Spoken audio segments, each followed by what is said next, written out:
Isinugod sa pagamutan ng Chinese businessman na si Tony Yang, ang kapatid ni dating presidential advisor na si Michael Yang, dahil sa umano'y iniinda niyang sakit sa baga bago pa siya maaresto noong Setyembre. Ayon sa kanyang abogadong si Attorney Raymond Fortun, na-diagnose sa Singapore si Tony Yang ng centrilobular emphysema. Lumala umano ang kanyang kondisyon dahil sa stress at mga kalagayan sa detention facility ng Presidential Anti-Organized Crime Commission o PAOK. Pinasalamatan naman ni Fortun ang Quadcom sa pagpayag sa medical check-up ni Yang matapos itong i-contempt dahil umano sa pagsisinungaling sa ilang issue. Samantala, kinumpirma naman ng Bureau of Immigration na tinanggihan ang mosyon ni Yang na makapagpiyansa.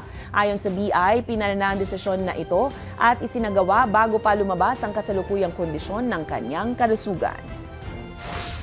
Humingi po kasi kami sa Quadcom na ipa-check up si Mr. Tony Yang, no, dahil na meron naman din talaga siyang iniinda and kinakailangan niya ng hospital check-up. Pinagbigyan na po ito ng Quadcom at kami po ay nagpapasalamat po sa kanila dito sa pahintulot na ito.